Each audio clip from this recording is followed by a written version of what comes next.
here now then. We got it going. Good, good, good. So, Courtney, how are you today? Good. How are you? I'm doing good, Courtney. It's a pleasure to have you today for this interview. Thank you, my friend.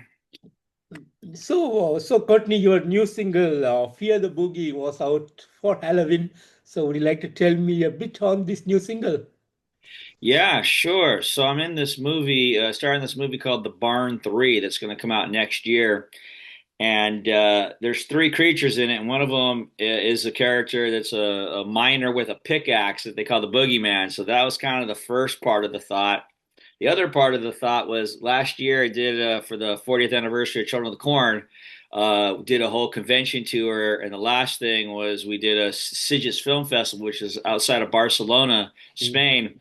And when we were doing the screening, the guy who was doing the hosting of it came out and told me, he goes, "You don't understand. When I was a kid, Children of the Corn was you were the person everybody was scared of. We passed the VHS around to all our friends. We're like 10 years old, and you were known as the Boogeyman of Barcelona."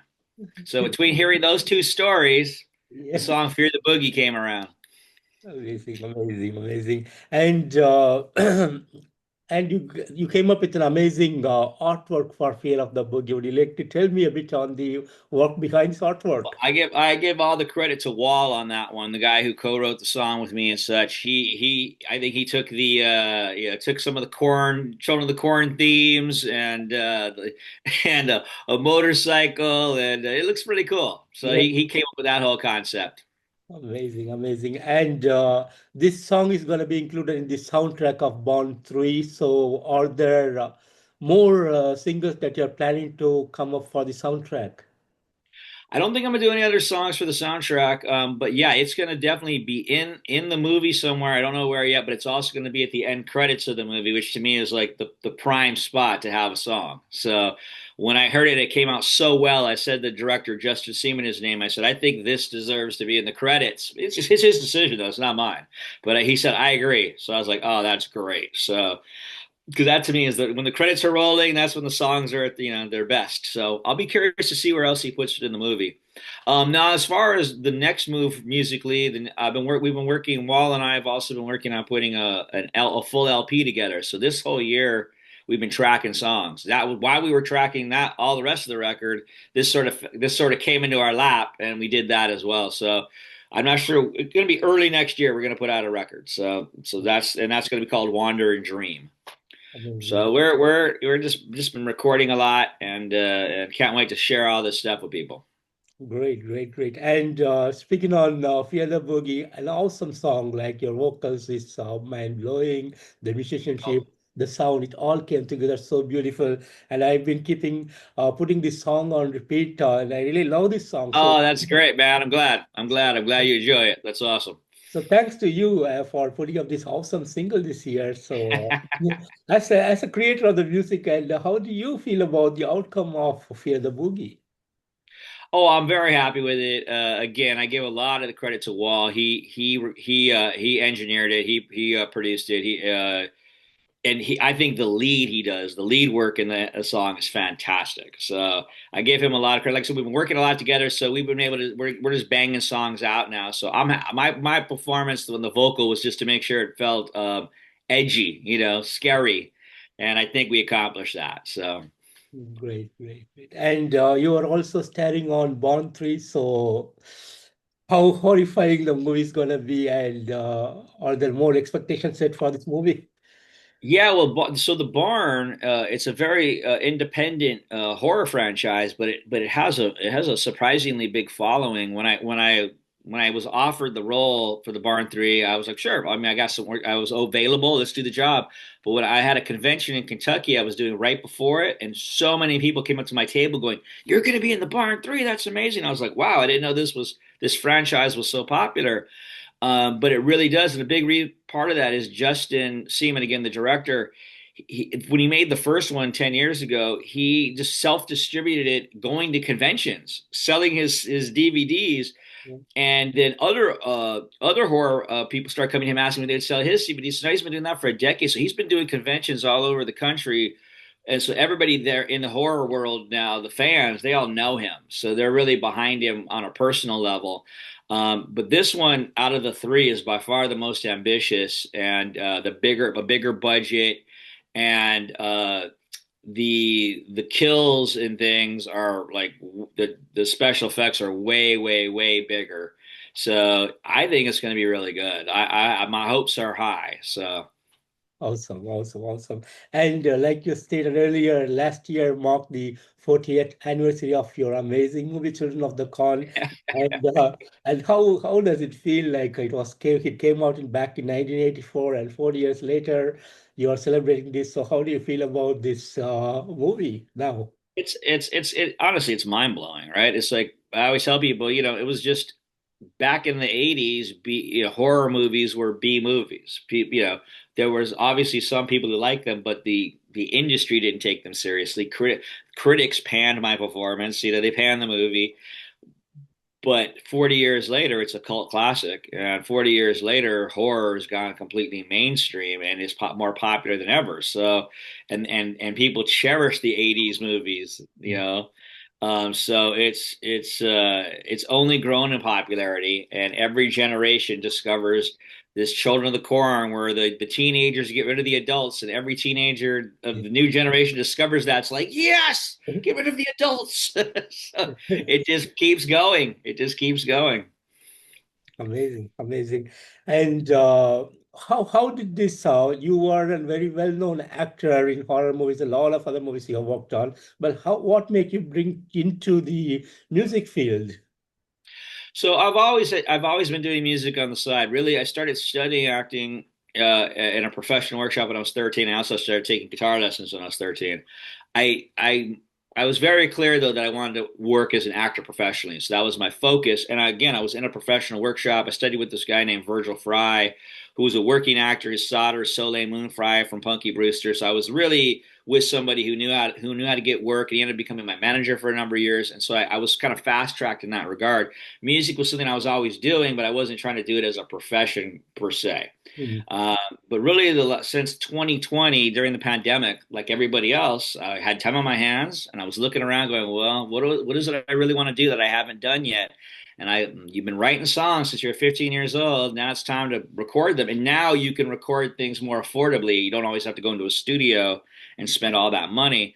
And so in 2021, I put out my first endeavor, which was I put out 5 singles called Acoustic Gains, Yeah. and I recorded all of that in my own home, and the production value is like just okay, but I learned a lot, and I got a really good response. That was the thing that was really encouraging. Doing interviews and things, people were really responsive. So then the next step was to put out a 5 song EP called Safe Haven, and Mhm. I managed to get a local Savannah record label to pick it up, which so you can hear that at fakefangs.com, Fake Fangs Records. You can hear the whole record for 3 times for free, and if you like it, you can either get a digi download or get a CD. And again, I did a lot of interviews, and I got a bunch of good reviews, which was really also very encouraging. And so, and then in Savannah, there's a big music scene out here, and there's a lot of music where you can get work as a musician. So I've been gigging a lot the last 3 years. I have a band called the Courtney Gains Group, which you can find out on Facebook or Instagram and see what kind of gigs we're doing. So it's just giving me a chance to cut my teeth and be playing regularly and get better with the idea of putting this record out next year, finally getting out on the road. I feel like I'm ready. I've been working hard at it for 5 years, and that's what you have to do. It's something you have to just keep grinding, keep getting better, keep working at it, keep putting yourself out there. And you hope, it's always a risk. You never know if people are going to like what you do or not, but if you don't put it out, they're never going to know what you can do. So Mhm. And like you said earlier, you are also working on your next LP. Probably it's going to come next year. So have you worked on our production? Is your songs under production now, or what is the status for this for the CP now? well, the songs are done. We're done tracking them. We've got 10 tracks, and it's sounding good. Now we're in the whole mix phase with the classic battle between the producer and what they want, and my management company and what they want, and we're doing the mixes and going back and forth. It's an interesting process trying to. There's a lot of ways you can interpret something in terms of the mix, how big the drums sound or how small they sound, or it needs to be more radio friendly, blah blah blah blah blah. It's a bunch of BS. Ultimately, I just want them to sound good, that I feel good about, and get them out there. But the songs themselves, There's the expression, the bones. The bones are there. The structure's there. The songs are solid. So now we just got to figure out the rest of the get mixes we're happy with, and make the move next year. That in a way, that was part of the reason it was good to put this single out, because it's been a while since I put something out, but also to kind of just test the marketing side of it, and build the fan base and see what the responses are. So by hopefully by the time we build, by another 3 months or maybe more, by the time we put this thing out, we'll have that many more people aware of what we're doing. Awesome, awesome, awesome. And are you currently planning to release the details of the album in by the end of the year or early next year? I don't know yet. It depends on how these by depending on how these mixes go, then we can strategize our next move. So the mixes are taking longer than I would have liked already. I'll be honest, but it's when you have your different creative entities involved, you have to go through these steps so that everyone's happy. So it's a process. Great, great, great. And you also said like for the last EP and following that, you did quite some touring in the US. And are there more touring plans for you in the coming I days? really want to tour a lot more. I haven't been happy with how much I've been on. I haven't been on the road as much as I wanted. I was hoping to tour some stuff when I was doing conventions last year, but that really didn't work out. So the only places we really went on the road this year was, and this is kind of cool. Um, Years ago, I did a convention outside of San Antonio, Texas, and the guy that ran that convention also has the barbecue from Chainsaw Massacre, the gas station restaurant from Chainsaw Massacre. It's a real barbecue place now, which is hilarious if you know the movie, because they're like cooking people and stuff, right? And I thought to myself years ago, I thought, it would really be cool if I performed there. So a horror icon performs at a horror icon location. And this movie I had called Infernal, they had heard about and they wanted to screen it. So they said, "How about we screen the movie? We'll put like 3 or 4 bands together, and your band can headline. We'll make a whole event out of it." And so that was the big thing. We went on the road and played a couple of gigs, played there and played in San Antonio. But I filmed that whole thing, and I entered it in some film festivals. And I just got my first film festival, which is a festival in Greece, which I think that's really cool.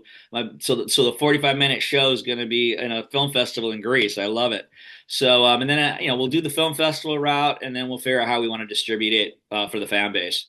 Um, so that was really cool to go play there. That was a very iconic moment, and it went really well. I'm really happy with the way the show turned out.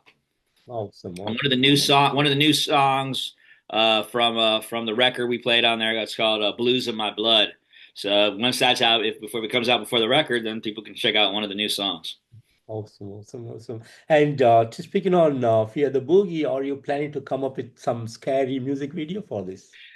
Yeah, good question. So yeah, there's two plans happening. I think we're gonna do what do they call those lyric videos? I think that's the first thing we're gonna do.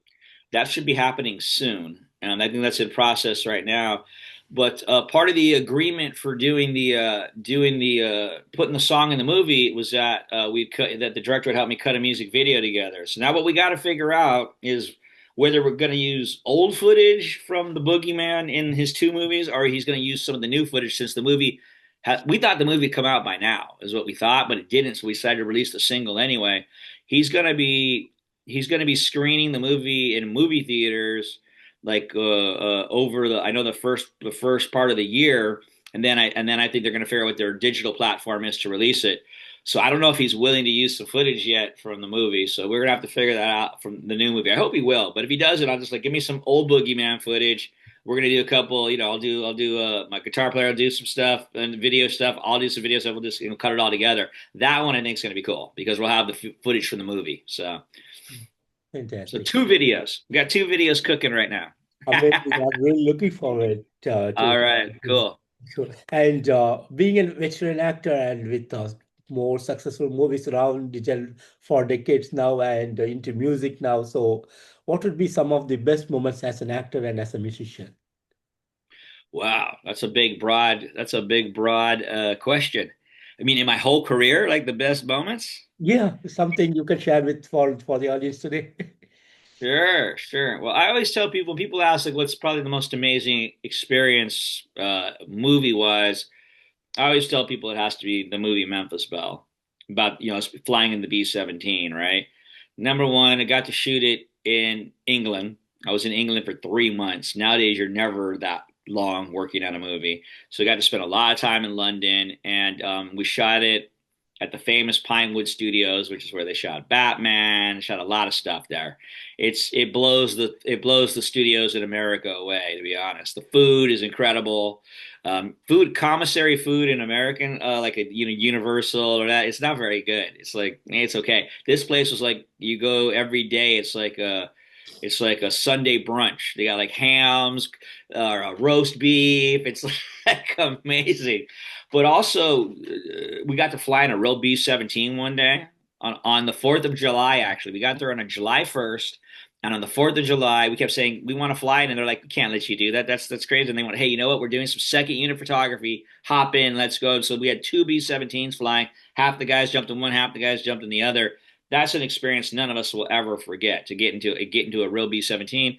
And then just the quality of the project. There was four Oscar winners on that project. The producer himself, who's done Chariots of Fire and all these amazing movies. So he was, I was, and then the cinematographer for a movie called Out of Africa, he'd won an Oscar. The production designer, a guy named Stuart Craig, who's gone on to do every big film in the UK. The editor. So it was like we were just in such good hands. All the actors have said every time I see guys are like, we're still chasing a better experience than that one. That was the creme de la creme. So that's the one that always really jumps out the most for me is Memphis Belle. It was just an amazing, amazing experience to make that movie.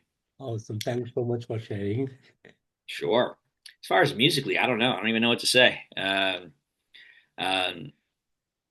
Yeah, I don't know. The thing that pops in my mind just in the moment though is so like I said, I live in Savannah, Georgia. A couple years ago, I did a gig out in Augusta, Georgia, which was like 2.5 hours away, and Eagle 105.3 is their rock station out there. They heard I was coming, and they did an interview with me. This guy named Rob Roberts, and he's become a fan. He premiered Fear the Boogie on the radio, on the real radio, not digital radio, the real radio yesterday. And then he just did an interview with me today, and Sunday they're going to air the interview and play the song again. So that'll be two times the song is on the air on a real radio station. That to me is a thrill. You Awesome. know, that's really cool. So I'm very thankful. Awesome. And Courtney, finally, any message that you want to share for the fans around the world? A message. What did I want to say? Well, I guess what I want to say is, my theme right now is we know he can act, but can he rock? Right? So please take the time to go find out. I know an actor's expectations as a musician isn't that high. I'm confident that I can exceed them, and you'll find out that I hang my hat on the ability of writing good songs. That's what I hang my hat on. So take the time, go to my Spotify, find out if Courtney Gains can rock. Fantastic. And Courtney, I want to thank you so much for giving me today this wonderful opportunity. A real pleasure to meet you. And thanks for Fear the Boogie, a great single that has come out now. And I'm really looking forward for Born 3, which is to be out next year, and for the upcoming new LP. So really looking forward for the musical awesomeness that you're going to create for us. And I wish you all the best, Courtney. Thank you so much. Thank you for all the compliments. Appreciate you. Thank you, Courtney. Take care and have a great evening out there. All right, you too now. Bye bye. Bye.